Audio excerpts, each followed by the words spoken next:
Good evening, and thank you for joining tonight's telephone town hall meeting hosted by the Colorado Department of Transportation, also known as CDOT. For your transportation plan, a statewide transportation planning effort now underway. We are simulcasting tonight's event in Spanish, and I'm going to pause and ask our translator to make a quick announcement. Go ahead, Carla. Saludos.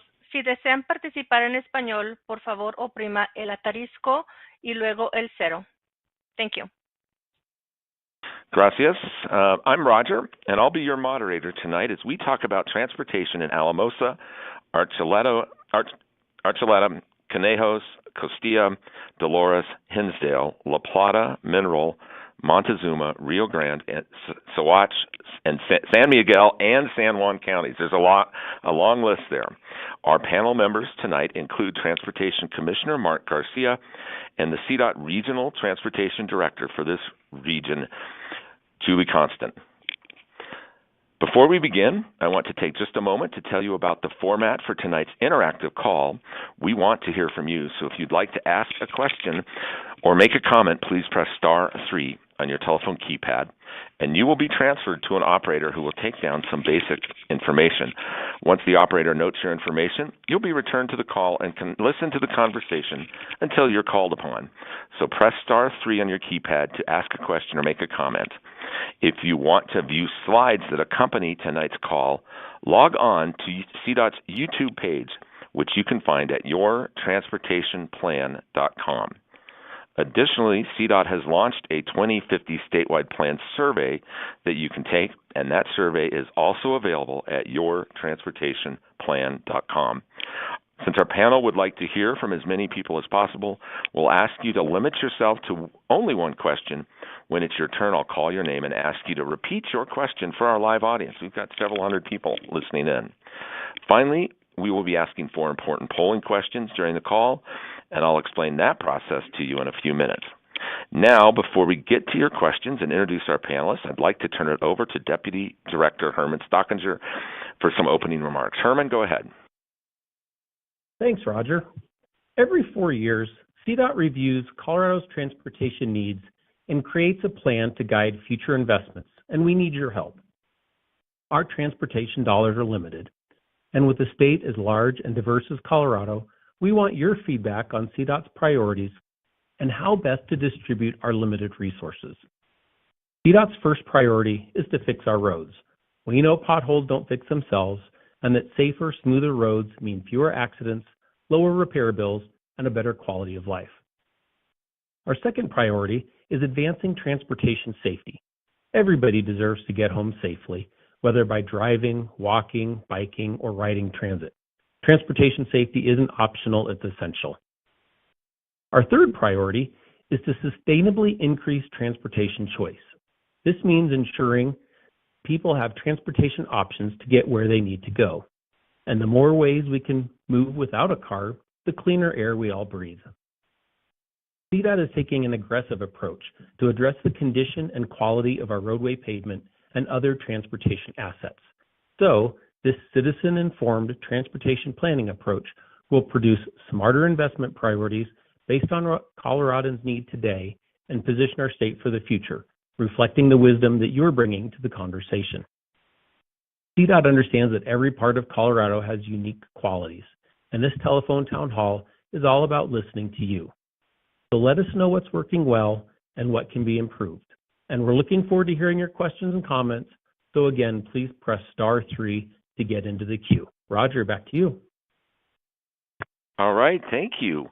Now it's time to ask our panelists to briefly introduce themselves.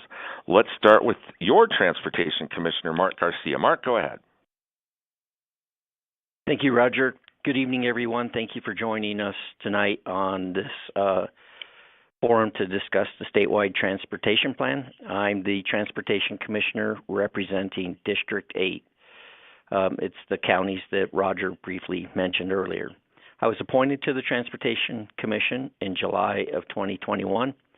I'm a local consultant and town manager with over 30 years of experience, and I'm also a mechanical engineer, and this background provides knowledge and experience for transportation and transit projects.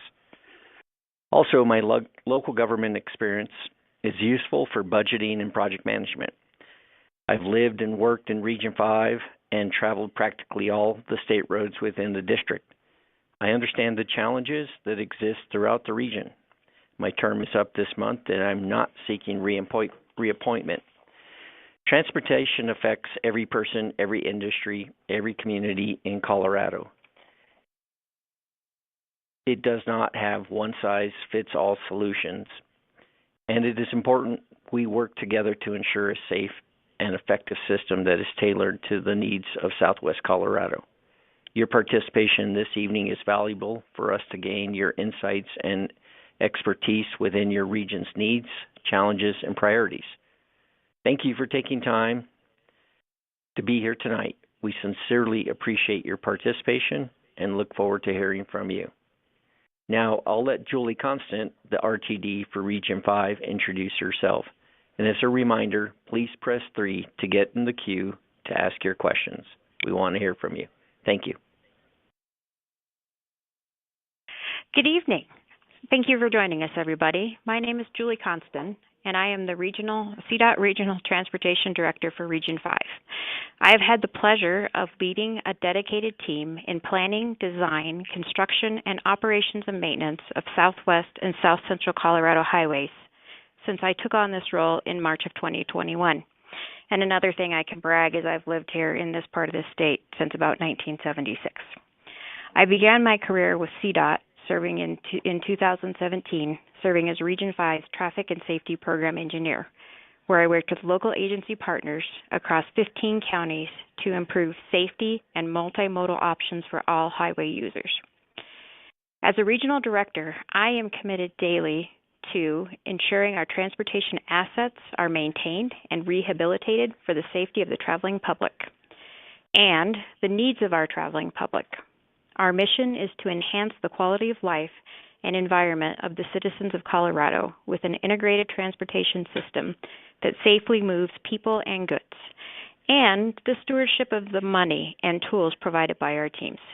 I am excited to team up tonight with my cohorts in public transportation to help identify and address transportation needs in Southwest Colorado. All right. Thanks, everyone, for those introductions. We are looking forward to tonight's discussion and to answering your questions. This call is all about listening to you and harnessing the wisdom that you bring to the conversation. To get us started, let's ask our first polling question about CDOT's priority to fix our roads. Fixing our roads means prioritizing strategic investments in Colorado's highways to improve infrastructure conditions. It's easy to participate. All you have to do is use your telephone keypad to enter the number of your response. So here is that first question. What is your biggest concern with the current condition of our roads? Press 1 for potholes and surface damage.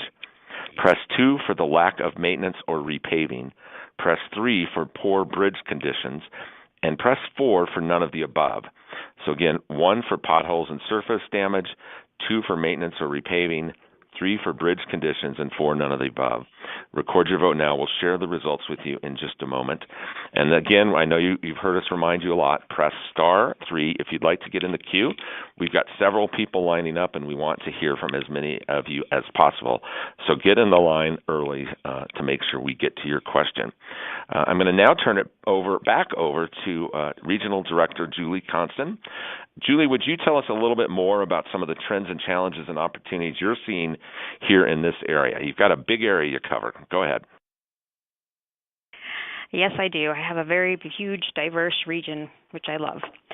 CDOT works closely with our cities and counties in Region 5 to deliver our transportation system. It is crucial that we maintain a safe and efficient transportation system so we can keep Colorado moving. Region 5 has 15 mountain passes, over 8,000 feet, demanding a tremendous amount of time to remove snow and ice every winter in our ongoing efforts to keep our roads open and drivable during inclement weather. Region 5 is also blessed with beautiful scenery and iconic wildlife, which also leads to Southwest Colorado having the most wildlife vehicle collisions in the state. We spend a significant amount of effort trying to lower this accident trend, which can be up to 70% of all accidents on our many rural roads.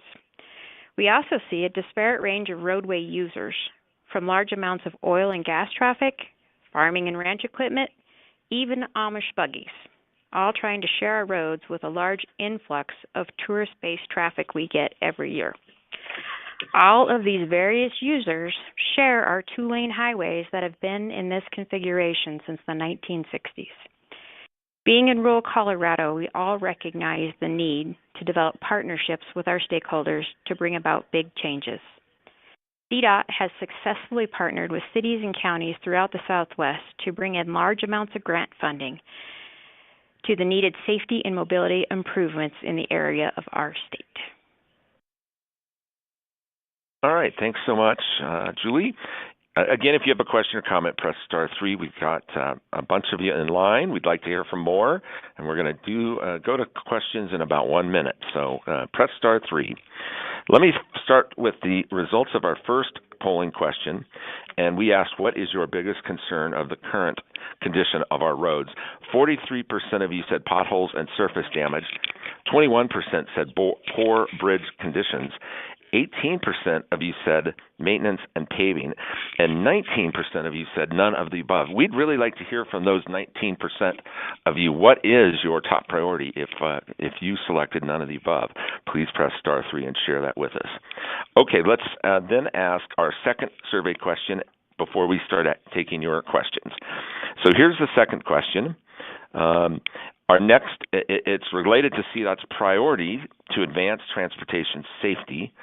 So this means no matter where you're going or how you're getting there, Colorado is committed to provide a safe and efficient transportation network so you arrive at your destination safely. So here's the question. What is your biggest safety concern? Press 1 for speeding or reckless driving. Press 2 for lack of sidewalks, bike lanes, or safe access to public transportation. Press 3 for dangerous intersections or crosswalks. Press 4 for winter weather driving, and press 5 for wildlife collisions.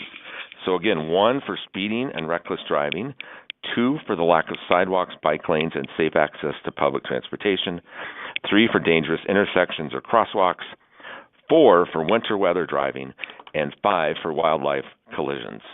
Go ahead and answer now, and I'll share the results with you in a minute. Again, *3 to ask a question, and we are going to get to those questions now. Let's start off with Steve. Steve, go ahead. You're live. Well, good evening, everyone. Mark and Julie, this is Steve Garcher from Dolores County. I want to thank you for your service to CDOT and to Region 5. I appreciate all that you have done. Julie, you have been fantastic in this job. And I was just wanting to say, just for you to keep it in your mind, that the heavy freight traffic that is occurring on Highway 491, especially like last night when I-70 was shut down, we got a lot more trucks coming this way to avoid I-70, and we are a hazardous waste designated route. We have a lot of traffic, and just increase the speed controls, the monitoring, and just be aware and allow for that increased freight traffic. And also, in the last survey, I didn't get to answer. I would have answered 1 and 5. The wildlife is also a problem out here because there's so many of them run over on the road. And whenever I talk to CPW and like that, they don't have surveys. My feeling is that we're ignored out here. Is my point. Julie? It's good to hear your voice again, Steve. Yes, 491 does see a lot of freight traffic, and I can imagine with the closure on I-70 last night, it was a very long, multi-hour closure that caused a lot of traffic to reroute down south. As you know, we've been working on that corridor for a very long time. So some of the things we have been working on most recently to improve safety is we finally got some funding to install chain stations on 491. We're going to have 2 chain up, and we're going to have 2 chain down. So this should allow, during inclement weather conditions, a place for us to have the freight traffic pull over and at least get chained up. And we're also going to add some electric signs when chain law goes into electronic signs, so when chain law does go into effect during the winter, we're able to better notify the travelers across the route there. Thank you. Julie, John is next. Go right ahead. John, that's me. John, go. I live in Durango, Colorado. We're kind of a center for the economic hub of our southwest Colorado. Okay, in our surrounding communities, all the way out west to Cortez, and then Mancos, and all the way out east to Pagosa Springs and Bayfield, and all the way down south to Aztec and Farmington. All of those areas are not served by any form of transportation provided by our state of Colorado. These people can't afford to live in Durango. It's too expensive. What are we going to do about the transportation for those people? And I haven't seen any move or action taken since 1974 when I moved here from Denver that would help any of those outlying communities and people who want to work, who need to work in Durango, but do not have transportation.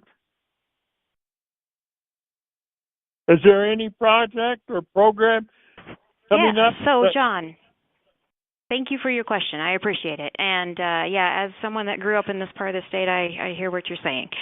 CDOT does have almost $2.7 million in our 10-year plan for operations of a transit route between Pagosa Springs and Durango. That should hopefully be kicking off here in the next couple of years. It is a regional travel pattern that we have seen a lot of growth on. So we're working to identify an operator for that route in the near future. Commissioner, do you have anything else to add to that? Yes, thank you, John, for that question. I just wanted to add that CDOT does have Bustang, which is a bus service that is providing transportation from Bayfield to Grand Junction, and there is efforts and work underway to expand that along the 160 corridor so people can connect with I-25 Bustang routes and eventually end up in Denver. So I just wanted to add that to your question. Thank you. Thank you, Commissioner Bustang. As I understand, it's been very popular, so that's great. Let's go to Clyde next with your question. Go ahead. Yeah, hi, Clyde Church. Good to talk to you this evening. Yeah, can you, a couple things. Can you help us identify the difference between the county roads and that are maintained by the counties, each of us, and the CDOT roads, which are the major highway arteries connecting, 160, 550. Can you expand on that a little bit? Good evening, Commissioner Church. Thank you for your question, and thank you for sitting in tonight. That question comes up often. CDOT gets a lot of questions about all roads and streets. We're asked to clear them of snow and fix potholes, but we'd like the public to understand that CDOT only operates and maintains the U.S. and state highways, not county roads or municipal city-town roads. There are some roads state roads that do run through the middle of our towns, like U.S. 160 and State Highway 172, and CDOT does maintain those for those communities. But there's definitely a difference between county-designated roads, which require county maintenance, and state and federal highways that CDOT does maintain. I hope this answers your question. All right, thank you. We'll get back to questions in just a couple of minutes. For those of you that joined the call late, good evening. I'm Roger, your moderator tonight. As we talk about your transportation plan, Colorado's statewide transportation planning effort, we're discussing, we're here talking with Transportation Commissioner Mark Garcia and CDOT Regional Transportation Director Julie Constant. You can participate by pressing *3 on your keypad, and you'll be transferred to an operator. She'll take down some quick information, and we'll get you in the queue. We've been hearing from people on some really great questions so far. Let me then, before I turn it back over to Julie, tell you the results of our second survey question. We asked, what is your biggest your biggest safety concern? 29% said speeding or reckless driving. 25% of you said both sidewalks, bike lanes, and access to public transportation, 25%, and 25% said wildlife collisions. And then 18% said winter weather driving. 7% selected intersections, dangerous intersections or crosswalks. We really appreciate your participation. We'll have a couple more questions here in a minute. Julie, we're hoping you could talk a little bit about progress and challenges that you're facing here in the district. Sure, Roger, I'd be happy to. Being the smallest and least populated region in the state results in southwest and south central Colorado receiving the smallest share of the statewide transportation budget. This means we have to do more with less and leverage our partnerships to drive funding to our most impactful projects. We have been able to partner with Ute Mountain Ute Tribe to receive a grant to deliver the US 491 passing lane project that occurred between Cortez and Toyac. We've worked with the Southern Ute Tribe, City of Durango, La Plata County, and federal grantors to deliver the US 550-160 connection project that just went live last summer. And most recently, we were awarded a $59 million grant to complete much-needed improvements to Highway 160 just east of Durango. These are just a few examples. We have numerous additional partnerships helping us to deliver wildlife mitigation projects, transit projects, and multimodal projects throughout our region. These wouldn't be possible without our great partnerships that we have built with all of our local governments and tribal partners. All right, thank you, Julie. Let's hear from Pam next. Pam, you are live. Go ahead. Okay, good evening, all. And I think that my question or comment falls under safety. I have a couple of grandsons that have just started driving, and I've noticed that when we travel on 160 and we go into Mancos from Durango, there's the warning lights that the speed limit is lowering. And there's lots of warnings that tell you when the speed limit is going lower and lower. And unfortunately, I became aware of on 145, in a space of 1.7 miles, the speed limit goes from 60 to 40. And for new drivers, it's hard for them to always see that. And so, I would like some of the warning signs or the flashing lights or something to get them to slow down as they're coming into that intersection. We call it over here the East Y. And it can be a dangerous place because there's starting to be more traffic in that area. So, thank you very much for your input, Pamela. We appreciate it. We will take a look at that specific area, and we are in the process of working with the City of Cortez on multimodal improvements throughout the whole corridor and all of our highways that actually go through Cortez, because we do have a number of them. The exact infrastructure or improvements that we are going to be making is yet to be determined, but we may put some additional pedestrian crossing ins that would feature flashing beacons if appropriate. But the most important thing to stress here is we do work very closely with our partners like the City of Cortez throughout the entire region to add improvements as we can for our highways that go through the downtown and that are the main streets of all of our communities. All right, let's get to our third polling question. Remember to participate. Use your phone to enter the number of your response. Another of CDOT's main goals is to sustainably increase transportation choice, which means providing alternatives to single occupancy vehicle travel that increase choices and reduces air pollution from transportation. So here's the question. What transportation options would you like to see more of?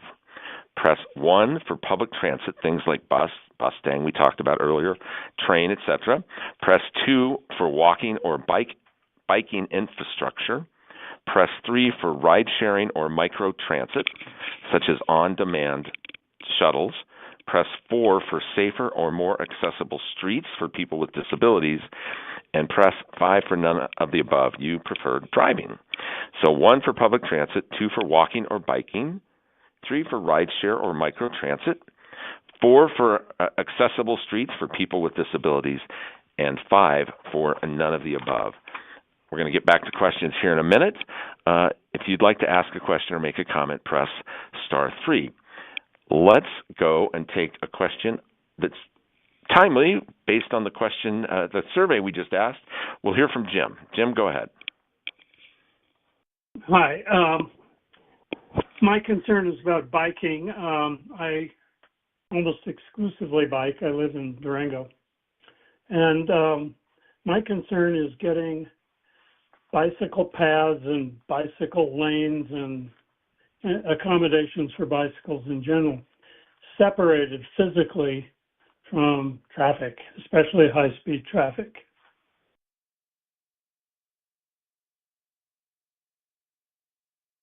Got any plans for that? Hi, Jim. This is Mark.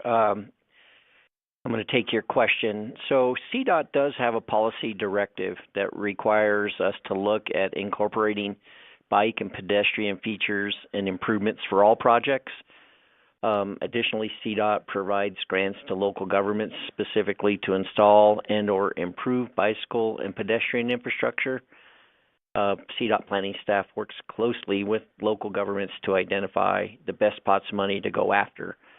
Your question specifically about separated paths is certainly considered when the project allows for it, but sometimes the right-of-ways are just too narrow to have a separate bike path with the high-speed traffic.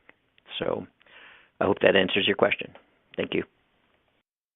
All right, thank you. This might be a good time to remind folks that if you don't want to speak to an operator or you need to leave the call early, you can leave us a message by pressing star 9. So if you press star 9, you'll leave the call, but you can also leave us a voice message.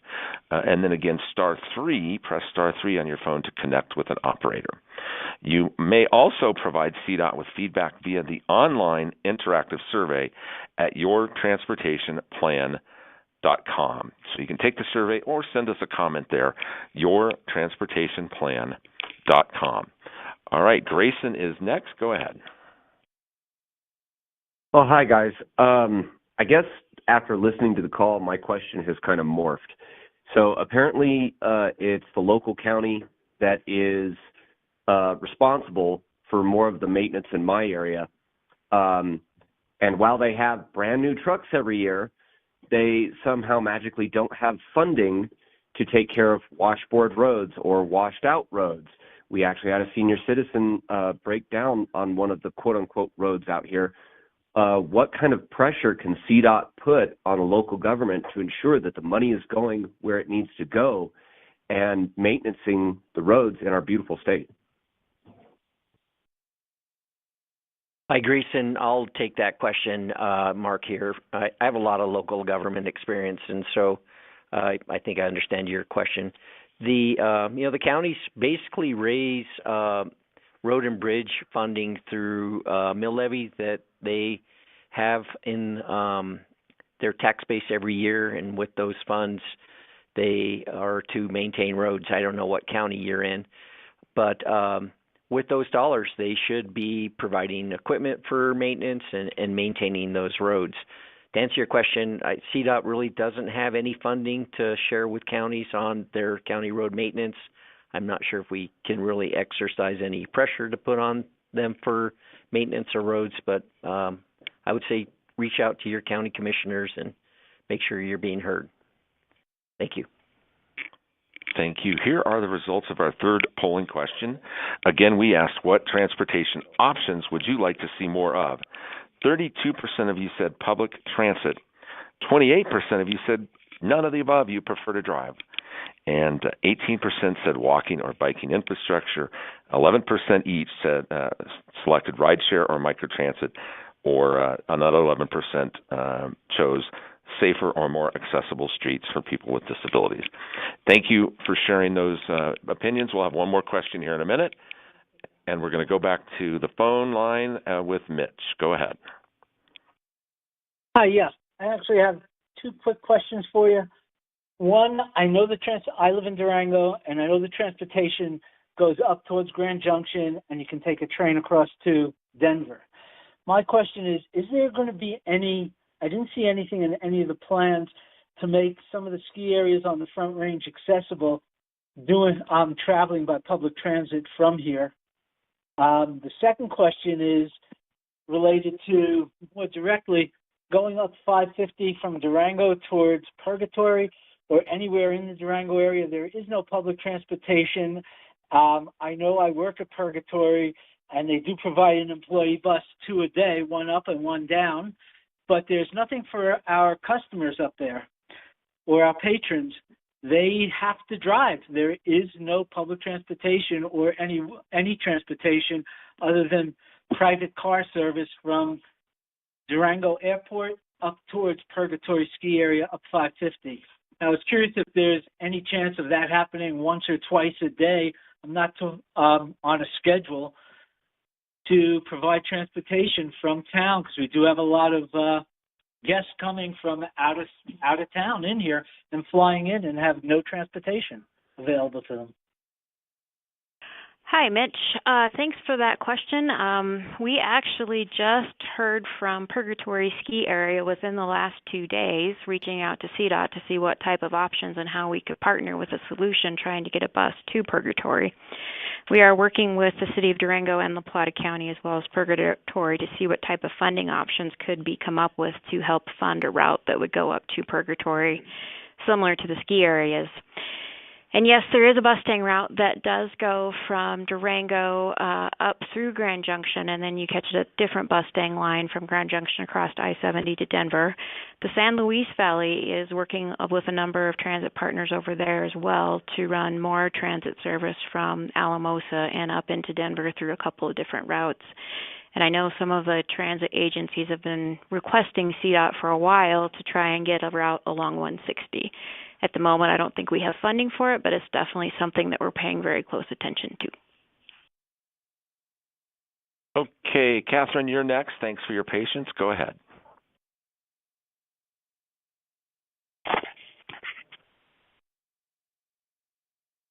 Catherine, you're live. Go ahead. Oops. Catherine, I think, hung up, decided she didn't want to ask the question. Jackie, you're next. Go ahead. Yeah, I've lived here all my life, and the traffic is getting very heavy from Durango to Bayfield and then from Durango to Farmington. Is there any way we could 4-lane those two highways, 160 from Durango to Bayfield and finish the one from County Road 302 to the state line? Hi, Jackie. Thanks for that question. Yes. So the grant that I mentioned earlier, the $59 million grant, we did receive a grant where we will be working on installing some additional passing lanes and widening the highway from Elmore's Corner, intersection of 172 and 160, towards the east, towards Bayfield. We will 4-lane from Elmore's Corner to about County Road 225 at the bottom of the hill, and then we will have some additional passing opportunities as you get to Bayfield. So we do have that grant that's in the works, and it will take a while. In fact, though, the Colorado's gas tax hasn't raised in the last 30 years, and that's part of what we're struggling with as the cost of inflation continues to go up. So, like we said, we work with partnerships. We chase a lot of grants, and when we can get grants put together, we do continue these projects. And we are continuing to pursue grants to look at that 550 corridor as well down towards New Mexico. But it's just going to take some more time. Okay. Again, press *3. We still have 20 minutes or so we can get to your question. Just get in line by pressing *3. Jessica is next. Go right ahead.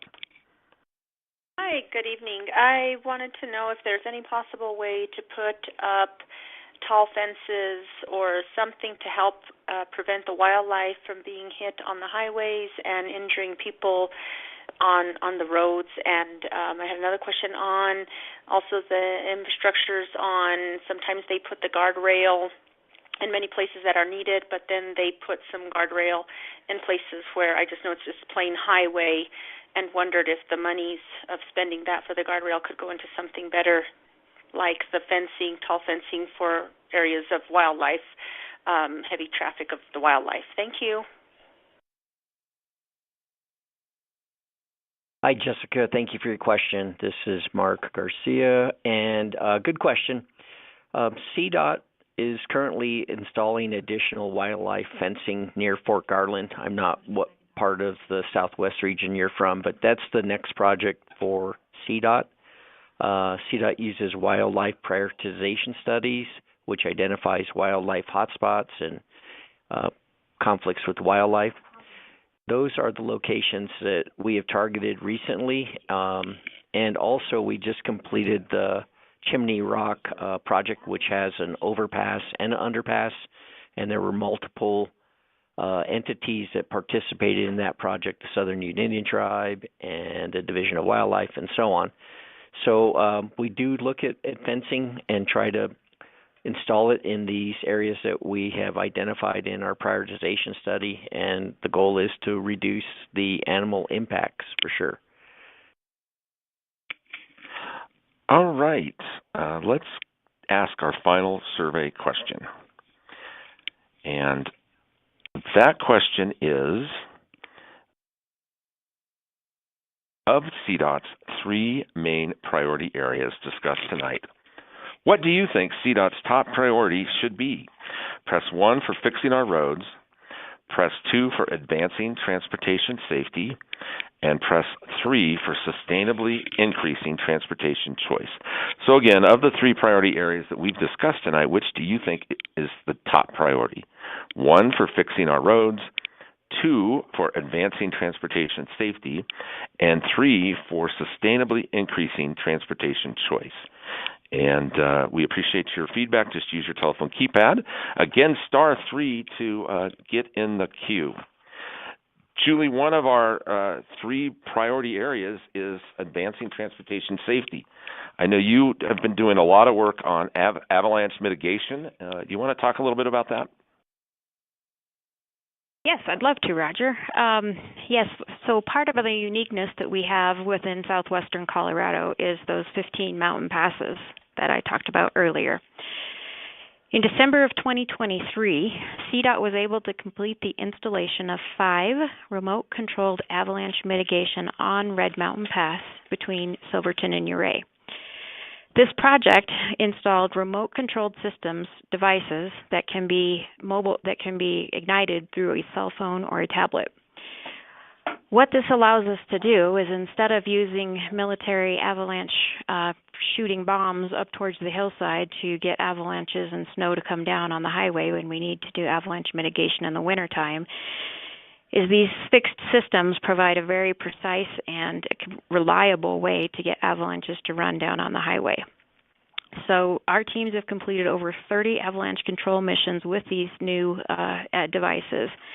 And every winter, Region 5 specially trained crews regularly monitor and control upwards of 164 slide paths along 8 different passes within Region 5. All right, thank you. Folks, you had an operator error here, and I did not have the correct poll pulled up. So could you please revote? Here's the question one more time. Of CDOT's 3 main priority areas, which is your top priority? Press 1 for fixing our roads, press 2 for advancing transportation safety, and press 3 for sustainably increasing transportation choice. Please revote, because this is really important to us, and we would appreciate your input. Okay, next up is, on the phone, is Mackenzie. Mackenzie, go ahead. Yeah, so my question is, I live in Durango off of 160, going out west toward Mancos, and I have been surprised, living here for 3 years, the number of accidents that happen with head-on collisions and situations where the one lane is allowed to pass in oncoming traffic when there's 2 or more lanes. other states seem to have signs that say no passing with any cars coming up the hill. And sometimes you don't have enough warning when you have the right of way to move. And I've seen too many fatalities. Is anyone looking at the number of fatalities and accidents that occur because of this law that allows this? And is there consideration to change it so you can't do this when oncoming traffic is coming? Hi, Mackenzie. Thank you for your question this evening. We actually do pay very close attention to all of the crashes that do happen on our highways, and we do get reports about the causes of those crashes. And any place that we feel like we can make engineering changes or any type of changes to the highway to address those crashes, we definitely do that. And we work very closely with Colorado State Patrol to do after actions on these crashes as well. But we also do additional engineering studies every year where we look at those passing zones that I think you were referring to confirm if there is appropriate sight distance to whether or not those passing zones should be in those locations. So periodically, as you're driving through the highways in the region, you will notice some of those passing zones shifting. All right, here are the results of that final polling question. Thanks, everyone, for revoting. I asked, what of the three main priority areas discussed tonight, what do you think CDOT's top priority should be? 41% of you said advancing transportation safety. 35% said fixing our roads, and 24% said sustainably increasing transportation choice. We appreciate your input on all four questions, and we are going to go back to the phone lines. Star 3 if you want to get in here at the last few minutes. Veronica, go right ahead. My question is about having some more choices.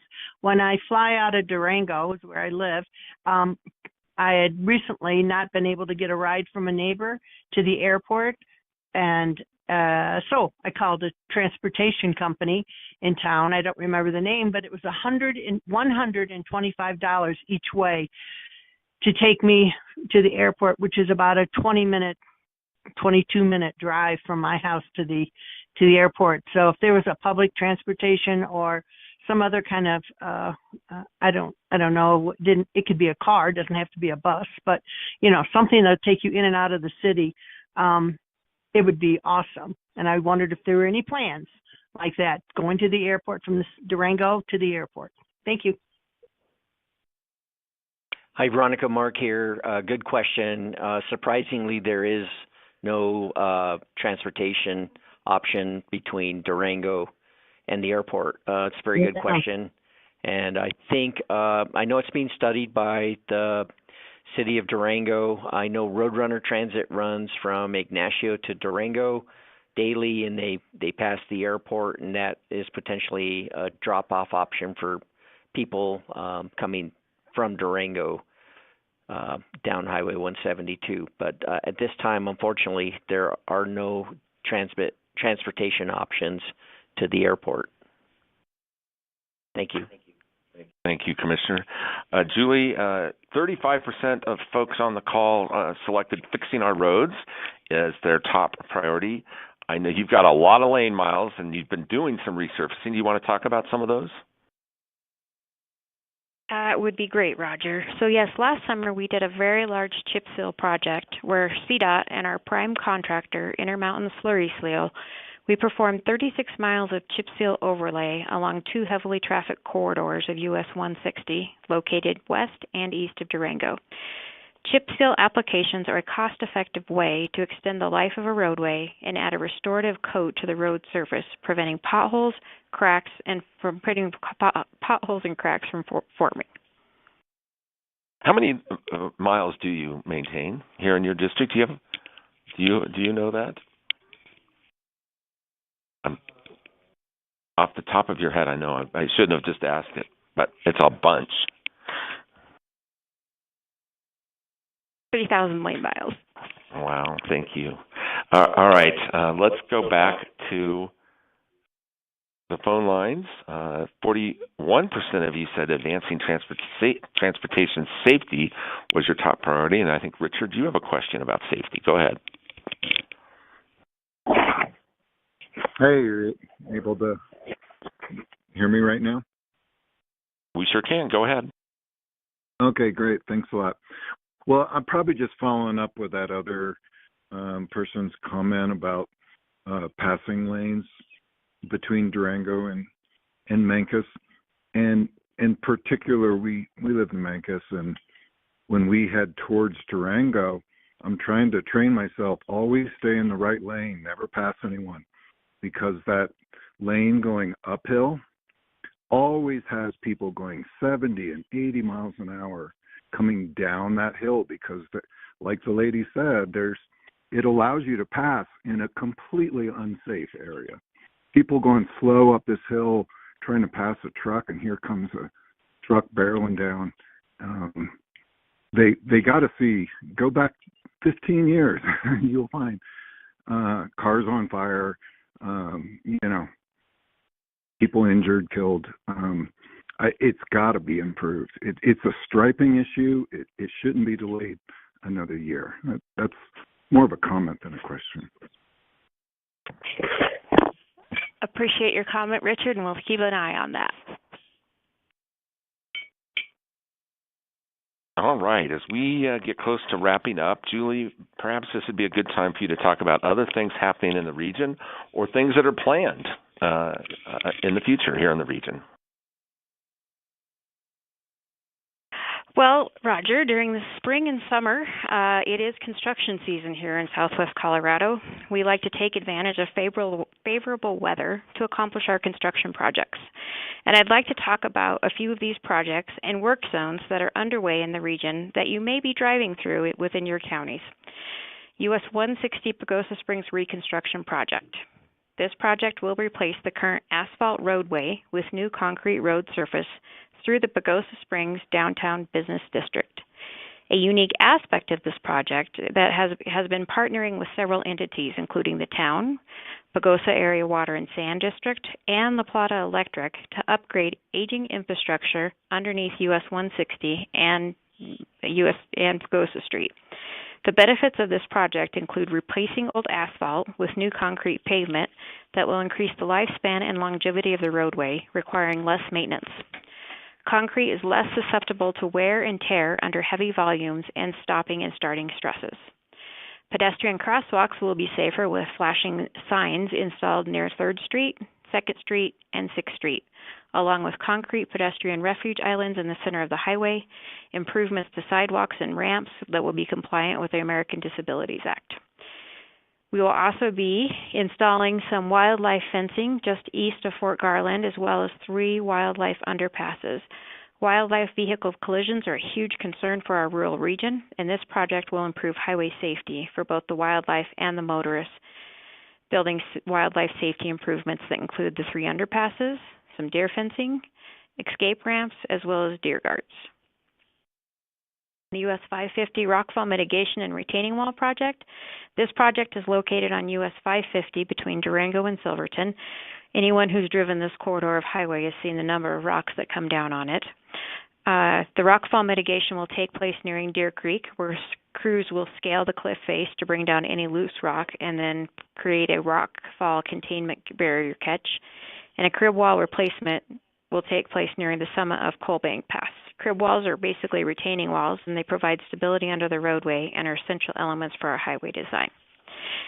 And the final large project for anyone driving US 160 from the southwest corner up towards Denver, we will be repaving Wolf Creek Pass from Treasure Falls up to the summit. We do have a number of potholes, and the condition of the asphalt up there has been distressed for a few years. Our maintenance teams have been tasked with trying to keep that together.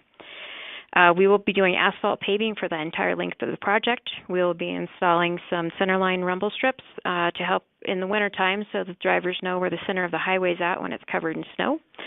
We'll do some inlaid striping, which helps the striping hold on through those winter conditions, so when summer and spring come around, you can still see where the stripes are supposed to be.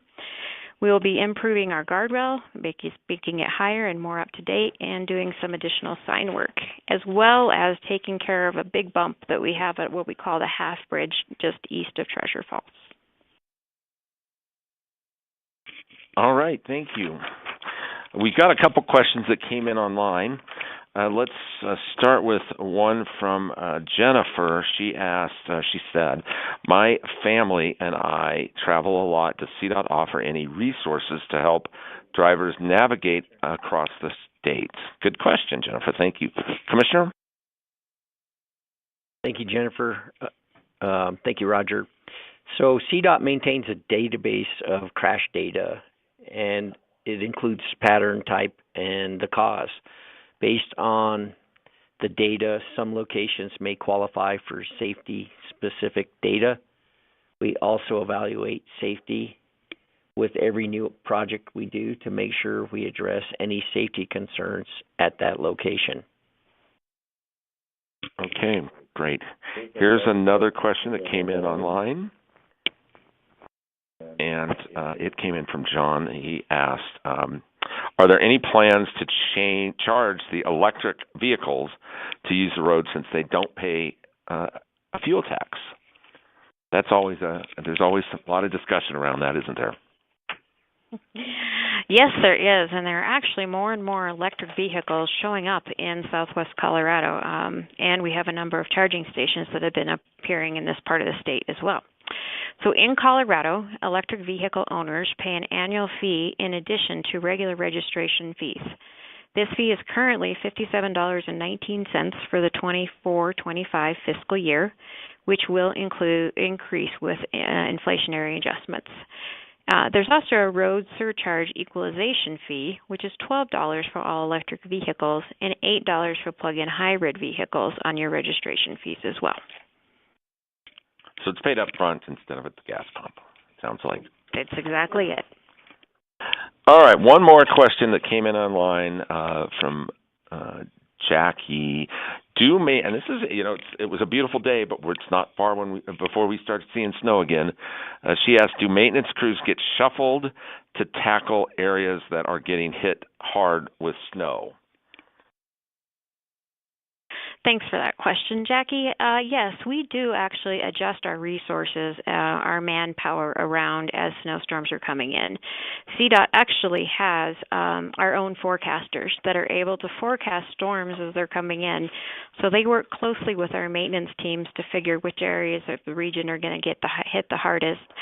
And if we need to adjust some plows and adjust some staff to move around, we do that. Okay, terrific. We are just about at the end of our call, so we'd like to start with some final comments. Let's go to Julie first. Julie, do you have any final comments, and then we'll wrap it up with Commissioner Garcia. I'd just like to thank everybody for calling tonight. It felt like we had a really great participation and a lot of really great, thoughtful questions, and it was good to hear from the people in Southwest Colorado. All right, thank you. Commissioner, do you have some final thoughts? This was a good call tonight.